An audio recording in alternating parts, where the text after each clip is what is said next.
بسم الله الرحمن الرحيم الحمد لله نحمده ونستعينه ونستغفره ونعوذ بالله من شرور أنفسنا ومن سيئات أعمالنا من يهده الله فلا مضل له ومن يضلل فلا هادي له وأشهد أن لا إله إلا الله وحده لا شريك له وأشهد أن محمدا عبده ورسوله أما بعد فإن أحسن الكلام كلام الله وخير الهدى هدى محمد صلى الله عليه وسلم وإن شر الأمور محدثاتها وكل محدثة بدعة وكل بدعة ضلالة وكل ضلالة في النار.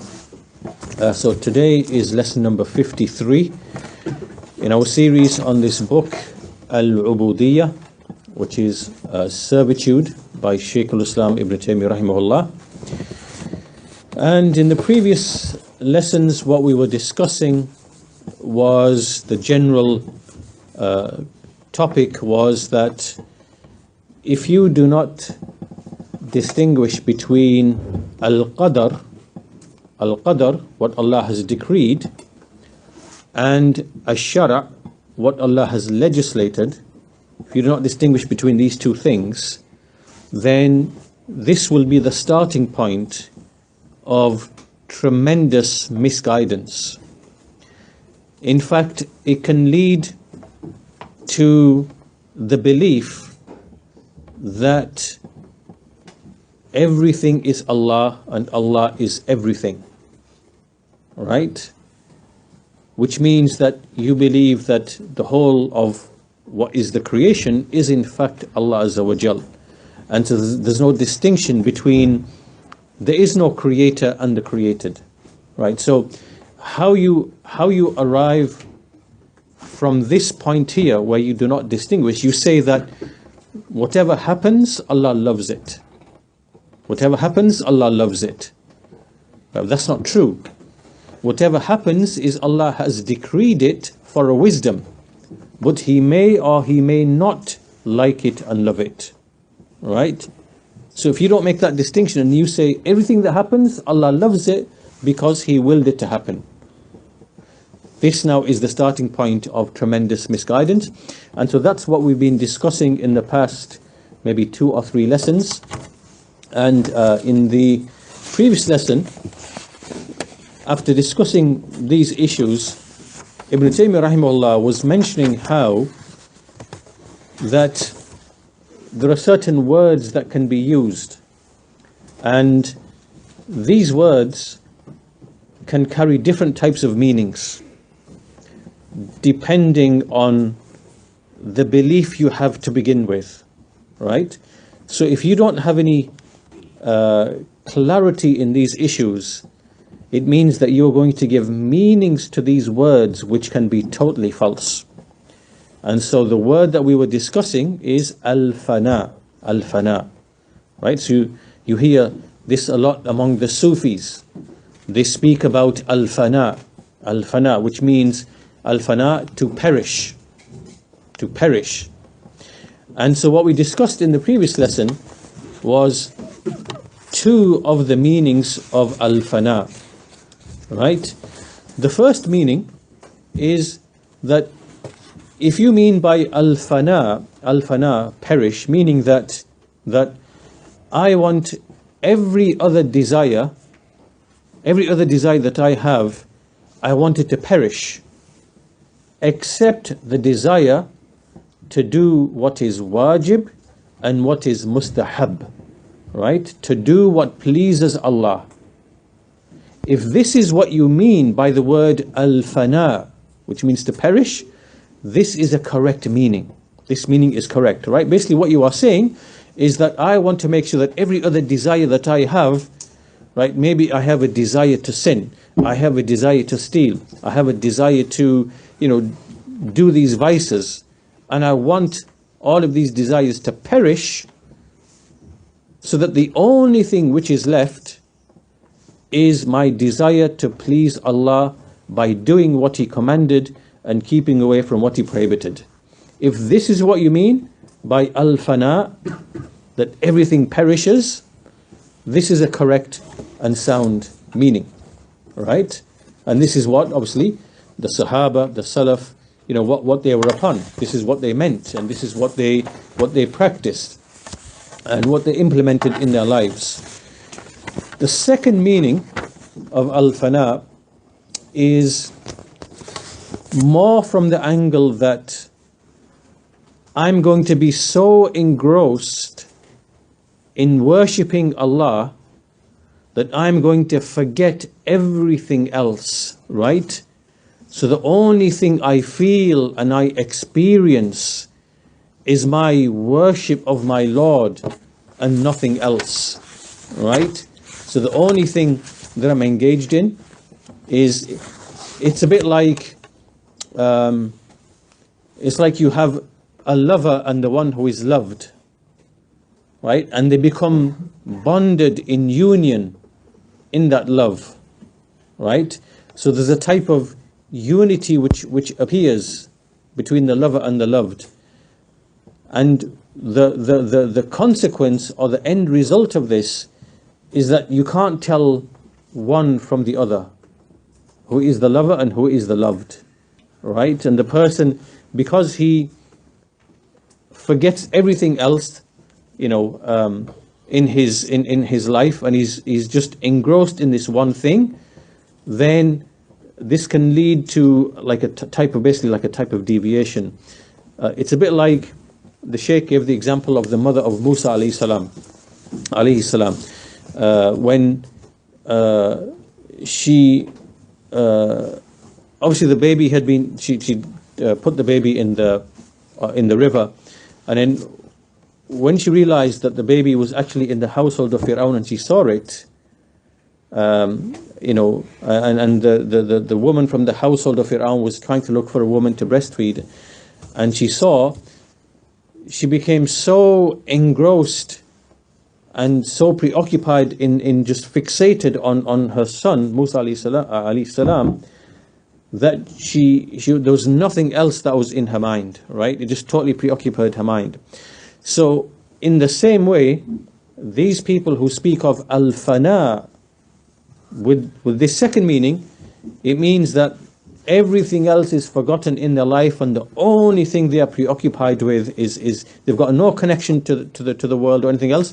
They're just engrossed in just worshipping, right? And so this is like really a type of you kind of departing from moderation, and you leaving the way of the companions, and you are kind of abstaining from the world to a degree that's blameworthy, right? And then the end result of this type of exaggeration, right, is gonna lead to bad outcomes, right? So it sounds good at the beginning, but where it's going to lead you is not praiseworthy and is not healthy. So this is a second meaning of al-Fanaa. This is what we discussed in the previous two lessons. So today, this is where we start today's lesson number 53, and we are still discussing the second type, and the Shaykh says. So we'll start today's lesson from this point. The Shaykh says, وَكَذَلِكَ صار في شيوخ الصوفية من يعرض له من الفناء والسكر ما يضعف معه تمييزه حتى يقول في تلك الحال من الأقوال ما إذا صح عرف أنه غالط فيه. Right. So what he's saying here is that within this second understanding of al-Fanaa, what happens to some of these people, especially amongst the Sufis, is they obviously are engaged in what they consider to be worship and devotion, and they become like almost like intoxicated, like as in they lose their faculties.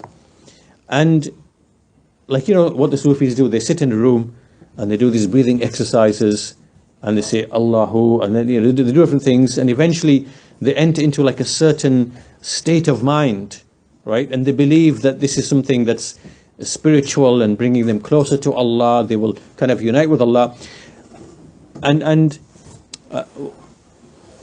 you know, they reach this state, and in that state they start saying things which they don't know the true realities of, whereby they lose like their ability to distinguish between what's right and what's wrong, right? And they could even be uttering statements of disbelief, which they don't know that's what they are saying.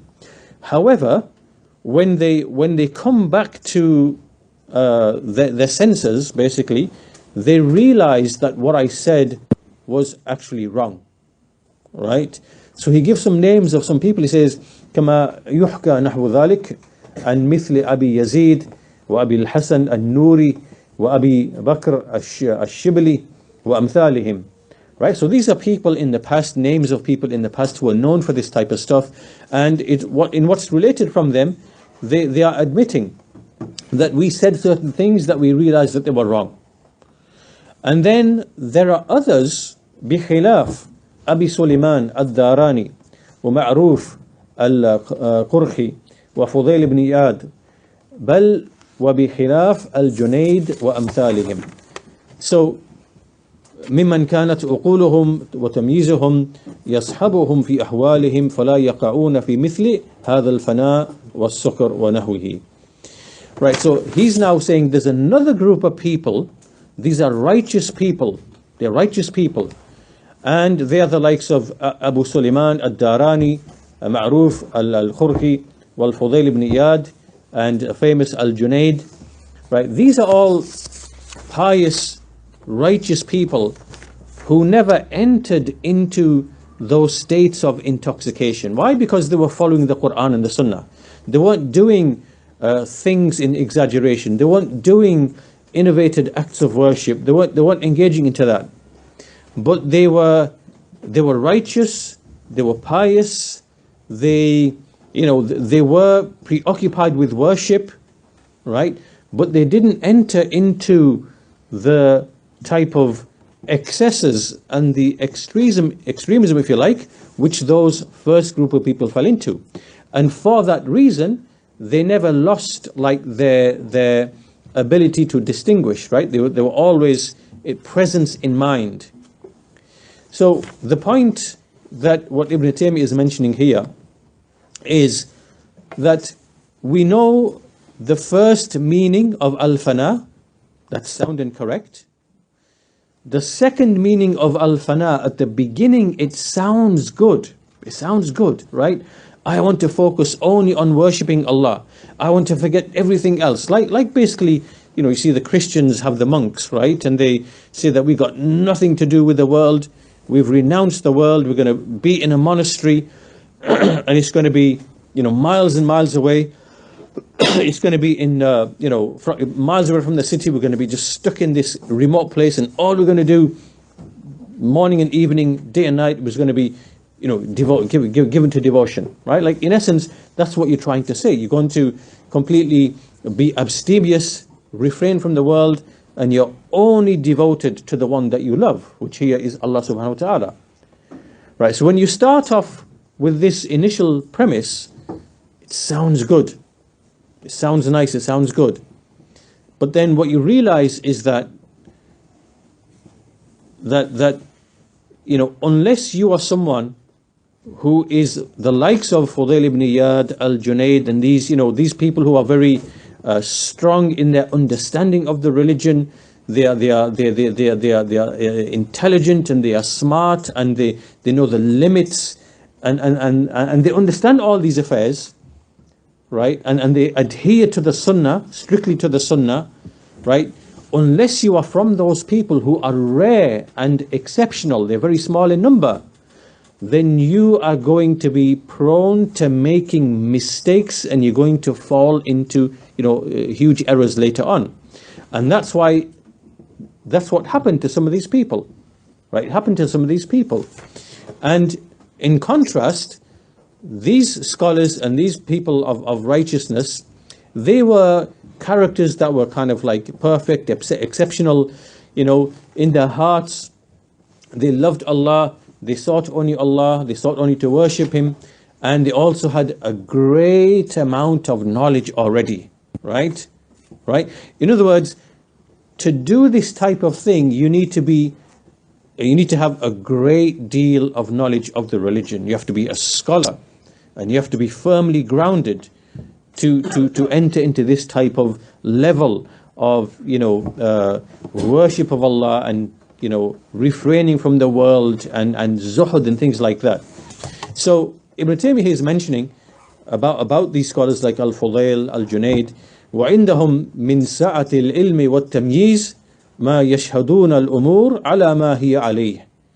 He says that these people have such knowledge and vast knowledge, and the ability to at-tamyiz, make distinctions, that they are able to see things upon their actual realities. They're able to see things for what they actually are. And when they look at the creation, they can see that the whole of the creation is a witness that Allah is the creator, the maker, the mudabbir, the one who is the regulator of everything, right? They see tawheed in everything that they are basically observing, and they see realities for what they are. So when they look into the world and they gain knowledge of the world, that knowledge just strengthens the tawheed that they're already upon, right? It gives them even more ikhlas, it gives them even more sincerity in the religion, right? And worshipping Allah alone. It makes them even more firm, right? Can you see the difference between this group of scholars who not only do they worship Allah, but they also have knowledge of the world, and they see the signs of Allah in everything, right? So they're not blinded from reality, as opposed to the one who says, I'm going to lock myself up, I'm going to forget everybody and everything, I'm going to have no preoccupation with the world, I've got nothing to do with it, right? And I'm just going to be a worshipper, and I'm going to connect with my Lord.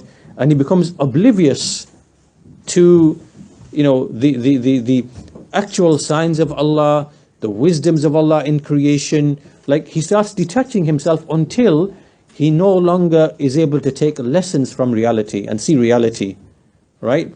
Because obviously in reality, what we experience, what we see, what we observe around us, we are all the time, what's happening is that this is Allah Azza wa Jal doing things, decreeing things, guiding some people, misguiding other people, taking the living out of the dead, taking the dead out of the living. Like, this is Allah making tadbir of his creation, right? He is managing his creation.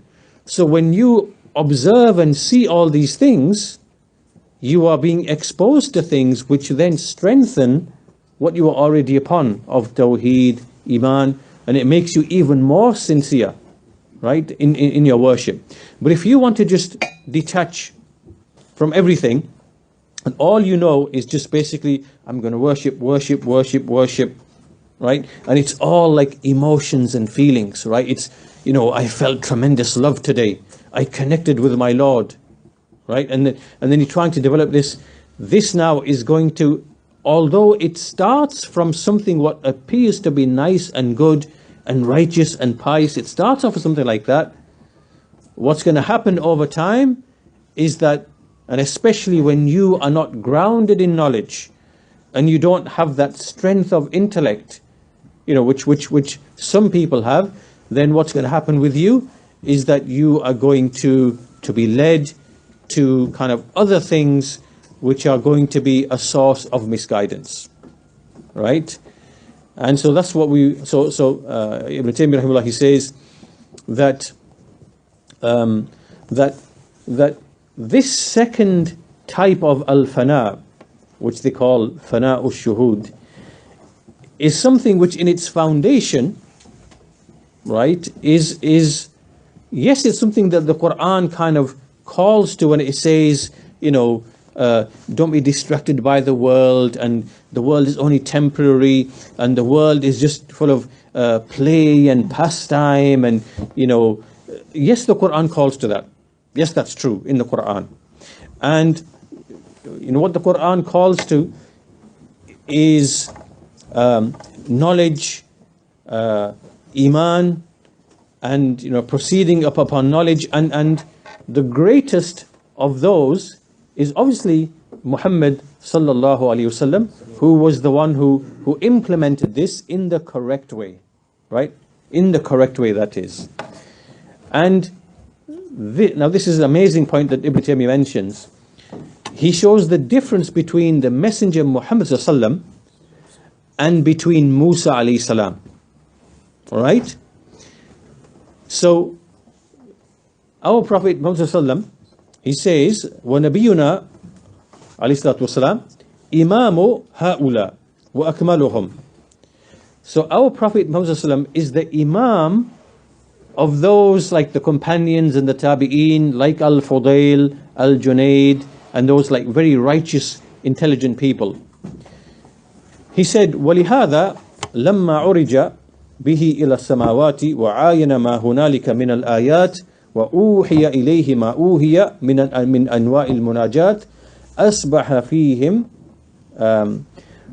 فيهم وهو لم يتغير حاله ولا ظهر عليه ذلك.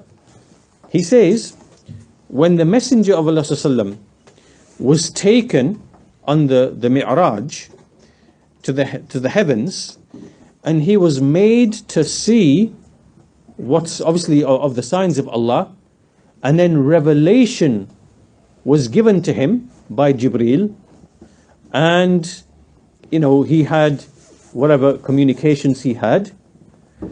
Whilst he was in this state and witnessing these signs, remember, he's seeing things that are from the hidden signs of Allah Azza wa Jal.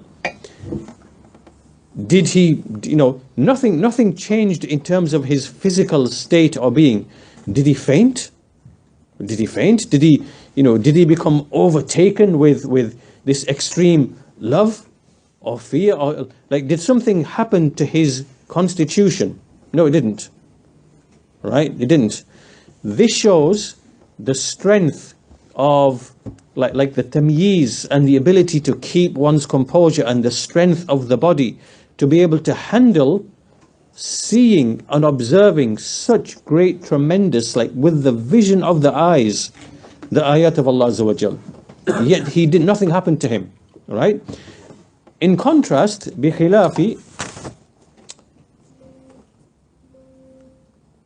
بخلاف ما كان يظهر على موسى من التعشي صلى الله عليه وسلم أجمعين.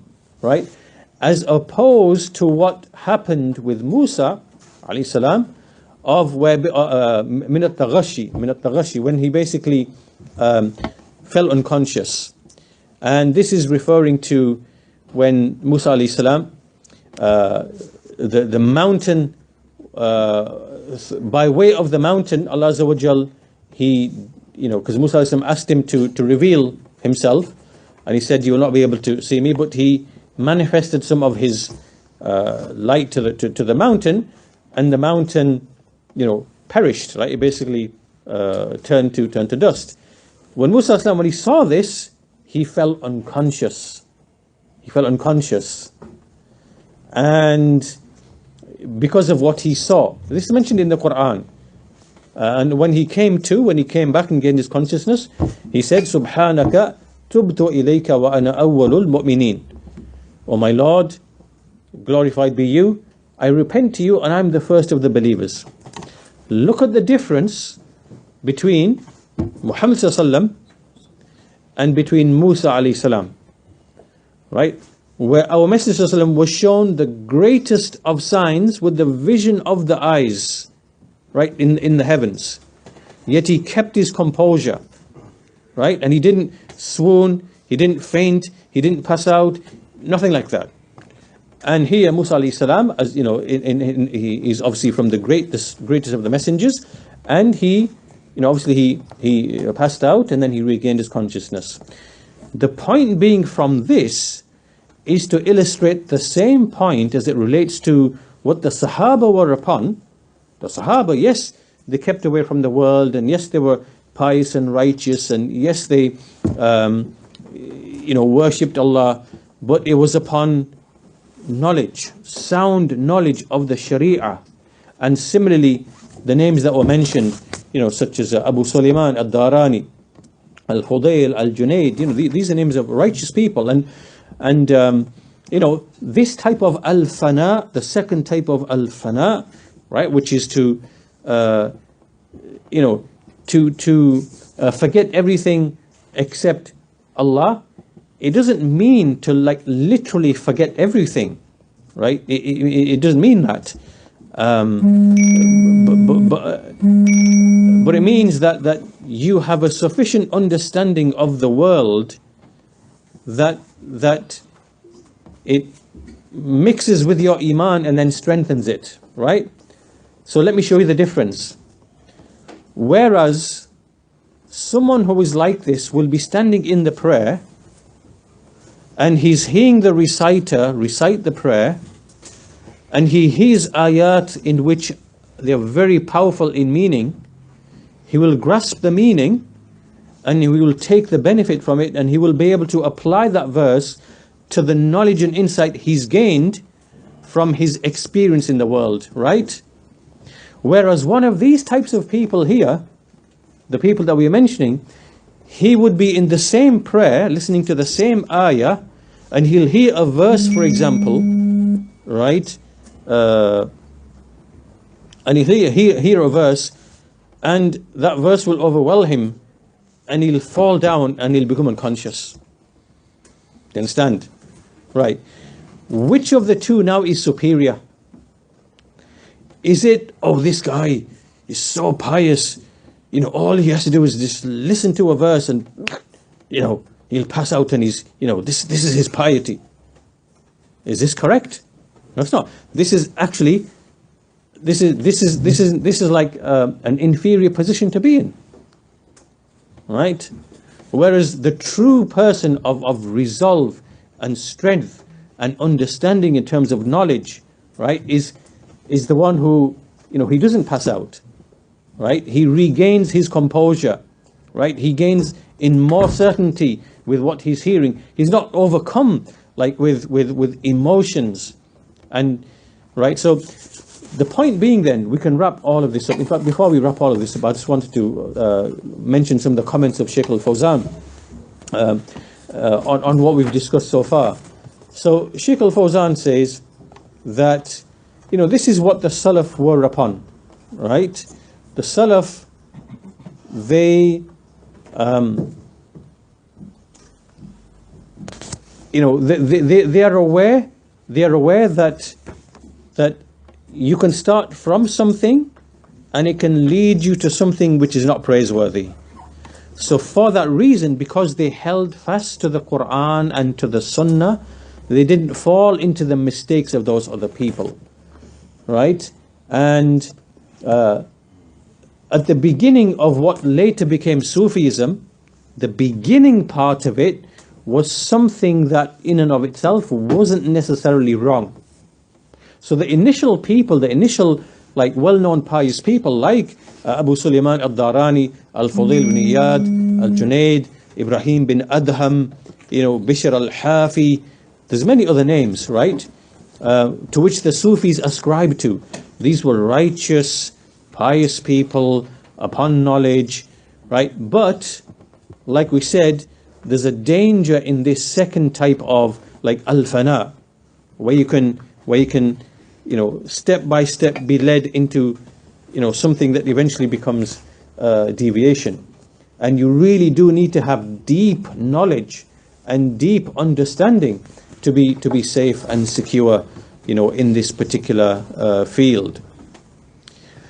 Right. So this is the end of the second type or second meaning of al-Fanaa, right? And we should be clear what that means now, right? The general lesson that we take from it is that the more you detach yourself from reality and the world and experience, then the more you are going to focus more on emotions rather than understanding the realities, right?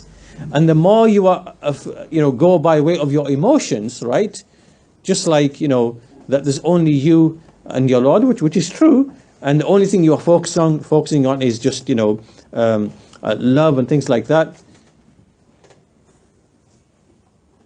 You know, you start losing your grip on the realities which are out there, to which you are supposed to be applying your knowledge, of the religion, of the Quran, of the Sunnah, but you're just engrossed in worship, right? So it becomes all emotional.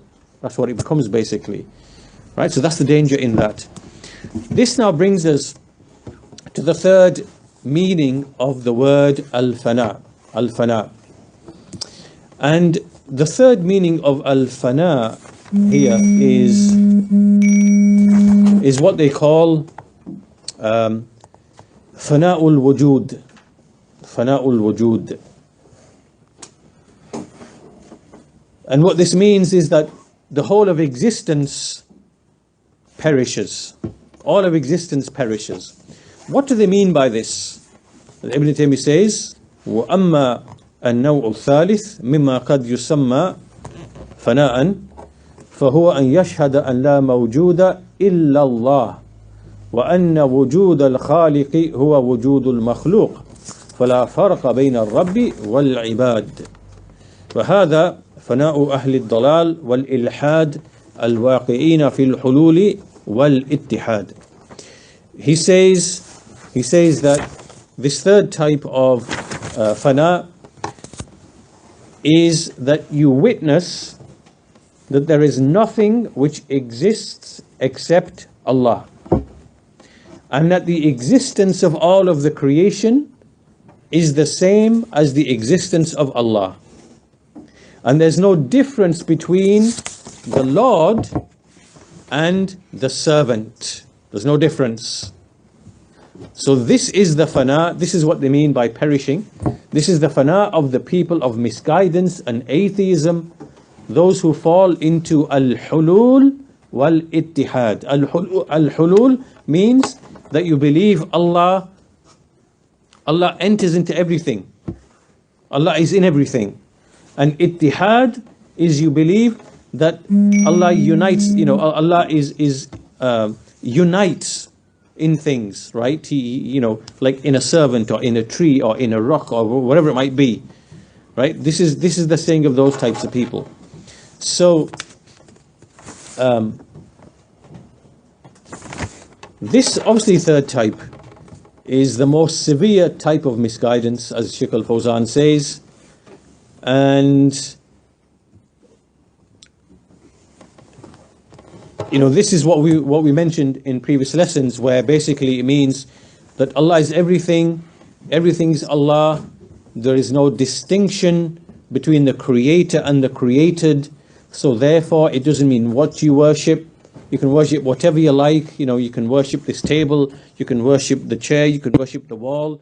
Because Allah is everything. Everything is Allah. Then what you are doing is a valid act of worship.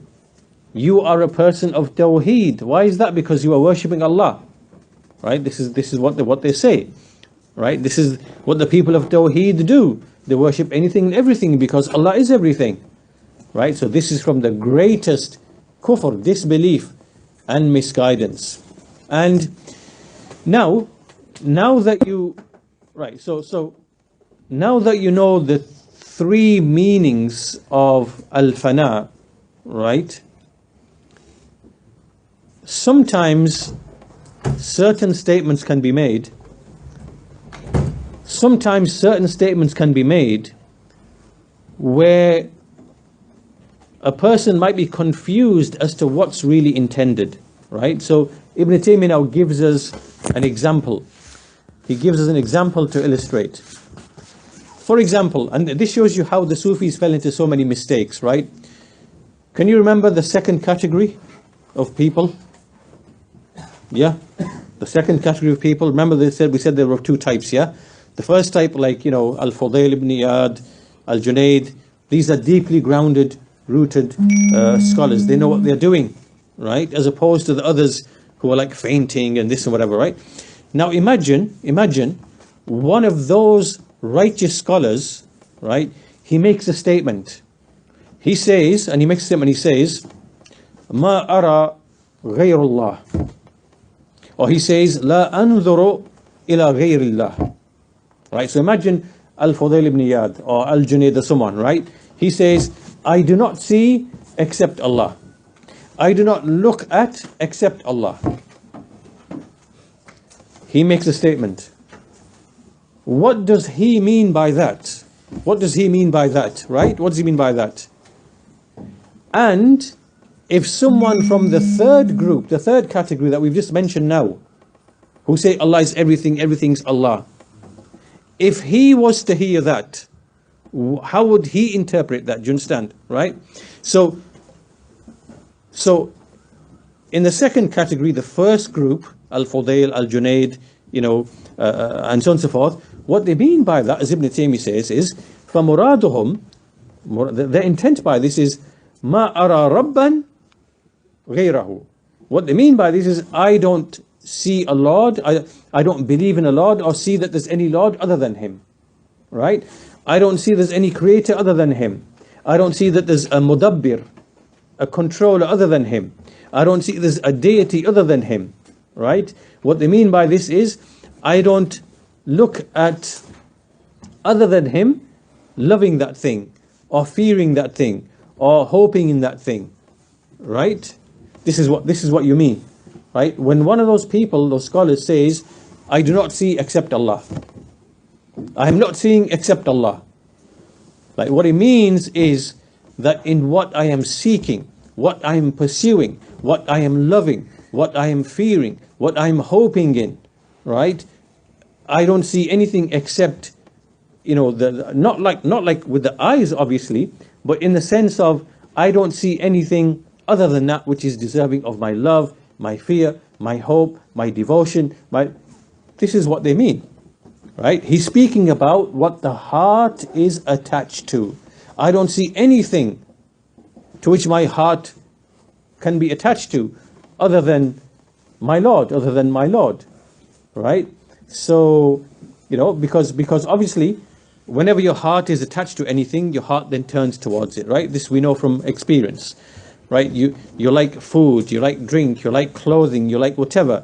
Your heart automatically starts seeking and turning to those things.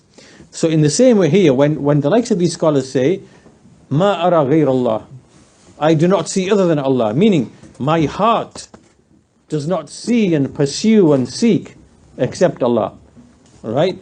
This is what those scholars mean, right? This is what they mean.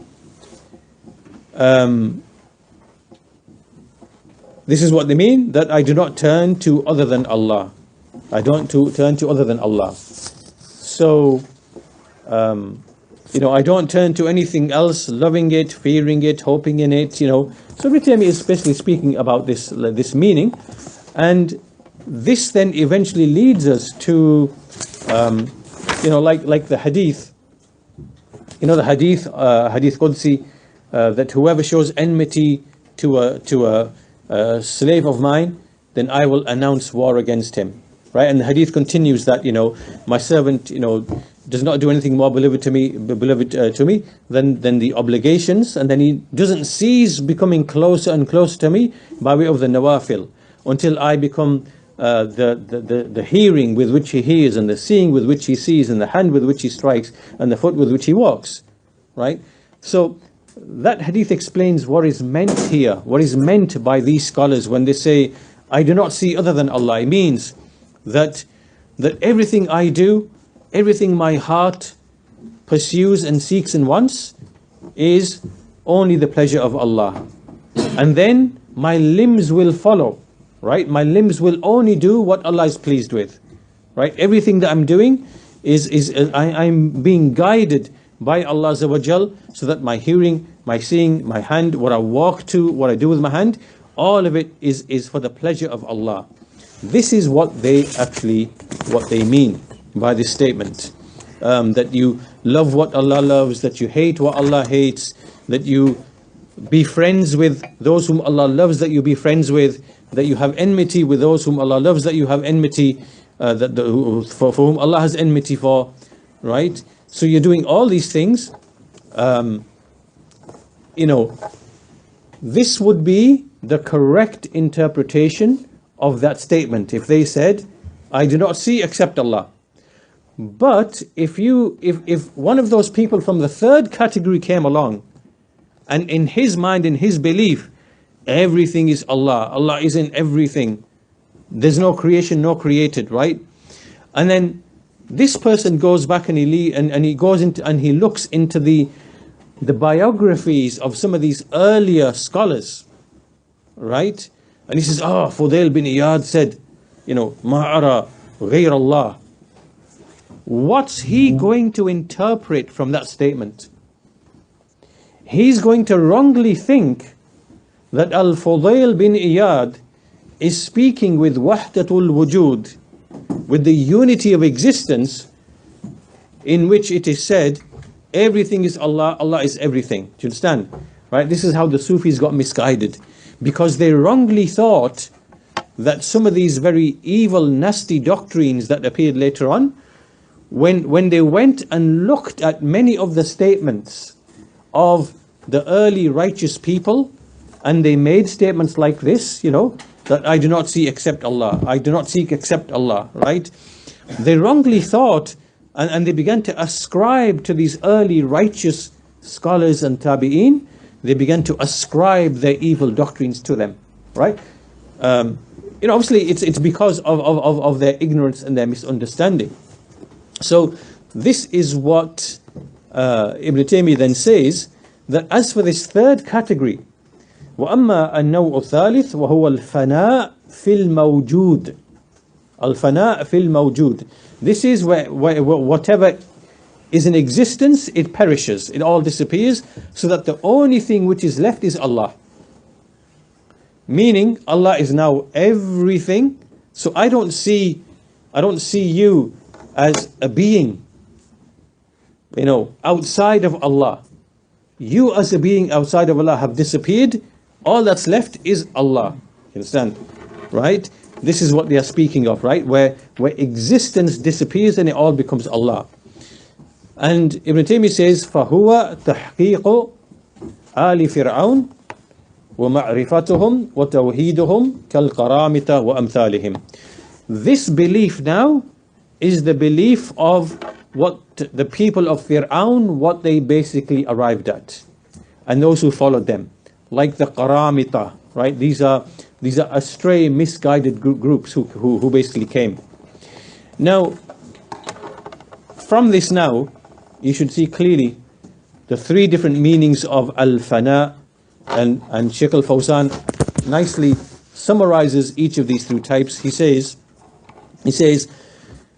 the first one, Al-Awwal, yusammunahu Fana'ul Maqsood. Fana'ul Maqsood, right? The first type of Al-Fana that we mentioned is called Fana'ul Maqsood, meaning it relates to the thing which you are seeking and you are desiring, right? So if you desire only the pleasure of Allah, then the pleasure of everything, it perishes and it goes, right? So you're not trying to please, you're not trying to please your friends, you're not trying to please your family, you're not looking for the pleasure of whoever it might be, you're looking for the pleasure of Allah, right? So therefore the only irada, the only desire or wish that you have in everything that you do is the pleasure of Allah, right? This meaning is correct. Fana'ul maqsood. This meaning is correct now. Nothing wrong with this at all, right? This is what we all ought to do, following the companions, following the tabi'een, right? This is the first one. This is the goodness that the prophets and the messengers were upon, which is that we do not seek except Allah subhanahu wa ta'ala. The second is Fana'u shuhud. Fana'u shuhud. Fana'u shahud, right? This means that whatever I am witnessing out there in the world, right, I no longer witness it. I no longer see it. I no longer observe it. Why? Because I'm stuck away in a room just worshipping Allah with my emotions and feelings. And that's all I know, right? I'm not interested in anything else of the world, right? This thing here, the starting point of it, if you are someone who is an alim with deep knowledge, with intelligence, sharp intelligence, and you're able to look at the world and benefit from that, and to, like in the sense that you're not tempted by the world, but you know its reality. And alongside that, you worship Allah and you are devoted to Allah, right? It's not like stuck in a room, isolated, completely oblivious, such that when you read the Quran, you don't have the experience from the world to relate it to the Quran, which then gives you firmness in your iman and gives you certainty, right? Rather, you're just the type of person who's going to basically, you hear a verse, your emotions are triggered, and you fall down, emotionally, you become unconscious because it's just overwhelming and it's overpowered you, right? And this now, people treat this wrongly to be as this is a sign of piety. It's not. This is a sign of weakness, right? So this is the type of thing that, the Sufis, this is what they use as a criterion that someone must be right. Do you understand? This is great, he's so pious, all he heard was Alif Lam Mim, and he was on the floor unconscious, right? And then they think this man has to be pious, has to be, whatever he's doing is right. No, this is not a criterion. It's not a criterion. This is not what the Sahaba, this is not known in the Sahaba. This is not known from the Sahaba. This was unknown to them. This only happened afterwards amongst maybe some of the Tabi'een, right? So the point being that this second Fanaa Shahud, the starting point of it's good, it appears to be good, and only the most deeply rooted scholars are able to engage in that type of devotion and be safe. But other people, or most people, are going to go in a series of steps, and they're going to, maybe, they will be put to trial, basically. That's the second type, Fanaa Shahud. The third type, the second type is, as Shaykh al-Fawzan says, where this person is not bothered about looking at other things which might benefit him or aid him in Allah's obedience. Do you understand? Like, for example, you might go out there and you might work. And if you work and you earn a halal living, that halal living is allowing you to do many acts of obedience, to feed your family, to support your parents, right? To feed your children, right? To use wealth to educate your children, right? All of this is obedience to Allah, right? So these people are like, I'm going to abstain from all of that, and I'm just going to be just devoted to Allah, right? So they like keep away from those things that would otherwise benefit them. So that's the second type. The third type is what we are discussing now, which is Fana'ul Wujud. Fana'ul Wujud, which is basically nothing exists except the existence of Allah. Only Allah exists. And, this is the people, the doctrine of the people of Wahdatul Wujud. And, all the creation becomes Allah. Allah is all the creation. And these people who are upon this doctrine, you know what they said? They said that when we read the Quran, they basically turn the Quran, they reverse it around. So they say that the greatest believer is Fir'aun. Why is Fir'aun the greatest believer? What's the reason? What's the reason? He said, why? It's because he said, فَقَالَ أَنَا رَبُّكُمُ الْأَعْلَى. He said, I am your Lord. And he also said, مَا عَلِمْتُ لَكُم مِّنْ إِلَهٍ غَيْرِي. I do not know of a Lord for you besides me. Meaning, he made himself into Allah. Which means that he was correct. Oh, sorry, he was partially correct. According to these people, the people of Wahdatul Wujud, they say Fir'aun was correct, like generally, because he knew Allah was within him, but he was still wrong because he limited Allah only to himself. He should have said the whole of creation is Allah. That's where he went wrong. Do you understand? Right? So that's what these people say. And they say Fir'aun was a muwahhid, but he just made this technical error. Right? His tawheed was like deficient. He should have said, I and the whole of creation is Allah. But he said instead, I am your Lord. Right? If he generalized, then he would have, been free of any mistakes. And also, now you can understand what the meaning of tawheed is to these people. Tawheed means there's only one existence. There's only one existence. That's all there is. There's no creator. There is no created. There's only one existence which is eternal as well. Right? Which means that everything in existence, me, you, the table, the microphone, the cat, the dog, the sun, the moon, everything, all of it is one existence, all of it is Allah. Allah is in everything, everything is in Allah, there's no separation, and this, now, strangely enough, and we'll finish on this point here, so we'll finish on this, but I just want to make a point here, which is that if you think about, because Ibn Taymiyyah rahimahullah, he mentioned early on, this is the saying of the people of Ilhad, right? This is the saying of atheists. Where we've arrived at, which is the saying of the Sufis, the extremist Sufis, that Allah is everything, everything's Allah, there's only one existence. Well, this is no different to what the atheists are upon. That's exactly what the atheists are saying. The difference is only the terminology and the labels, right? Because an atheist basically is saying all that exists is just matter. It's always been there. It's always been there. And matter is eternal. And, they use words like, it's nature. It's the tabi'ah of things which explain how they are and why we see what we see. It's tabi'ah, right? It's because there's a property in an atom, there's a property in a molecule, there's a property in this, whatever, and that's how things are happening. And all there is just matter. It's been there forever.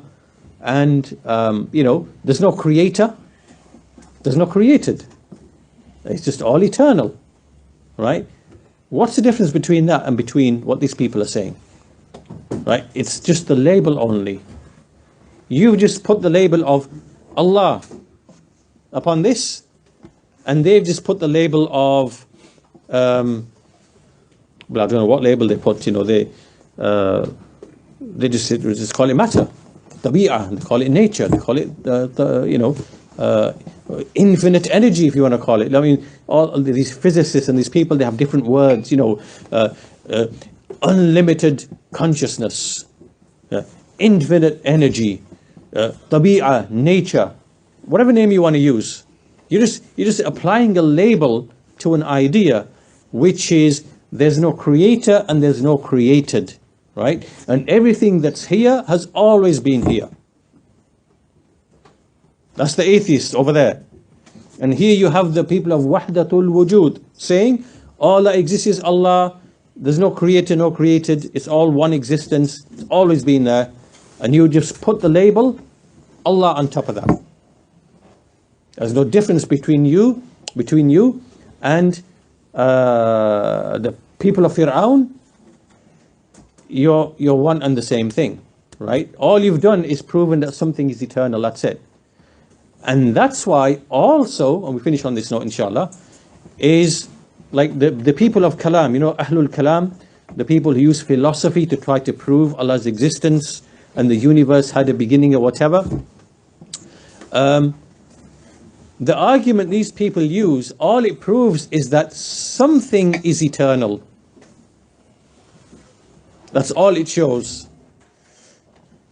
And so by you using those arguments, you haven't even got past what Fir'aun was upon, or what the atheists of today are upon, let alone establishing Allah's rububiyyah. Understand? Like, you haven't proven there's a creator. All you've shown is there's something eternal which is present. Do you understand? Right? This is the way of the people of Kalam, Ahlul Kalam. And these people are found today. You will see them going to Hyde Park and other places, trying to debate with the atheists and trying to prove, using these arguments. and arguing with physicists and arguing with philosophers, and the only thing they're able to prove is to show, there's something eternal. But that's what Fir'aun believed, and that's what these atheists are believing. What's the difference? What have you established? Nothing. You haven't even established Allah's rububiyyah, let alone Allah's right to be worshipped alone, uluhiyyah, by way of this argument. You haven't gone beyond that, right? And in fact, this is a point that Ibn Taymiyyah himself actually makes about these people, about Ahlul Kalam, that the kind of arguments you are using, these philosophical arguments, the Huduthul Ajsam, and so on and so forth, you are not going beyond just an eternal existence, which the atheist is not going to disagree with you. He's going to say, yes, I totally agree with you, there's an eternal existence. I just call it nature, or I call it unlimited potential, or I'll call it, infinite consciousness, or whatever. That's what it is to me. You're just calling it Allah. I'm calling it infinite consciousness. Understand? All right. So you can see how all of these topics now here, there's a convergence of like all these different topics, and what it shows is that we have to obviously we have to have understanding of these affairs, and make sure that we're holding fast to the Quran and the Sunnah, and that when it comes to da'wah and when it comes to arguments and things like that, we are guided. We allow our reason to be guided by what has come in the Quran and the Sunnah, and obviously that's a whole other topic in itself. But inshallah, we'll stop on this note for today's lesson. And so, in short, what we've done is we've looked at like one example of a word. This is by no means the only example. There are many other words in terms where the same discussion can be had, where you can have different meanings to words, but some of them could be false, some of them could be correct, right? So al-fana, 3 types: fana'ul maqsood, fana'ul shahud, and fana'ul wujud, right? They all have different meanings, and we discussed some of those through the speech of Ibn Taymiyyah rahimahullah. And we can conclude today's lesson there, inshallah, and we'll continue with the rest of the discussion in the next lesson, inshallah. Walhamdulillahi Rabbil Alameen, wa sallallahu ala nabiyyina Muhammad wa ala alihi wa sahbihi ajma'in.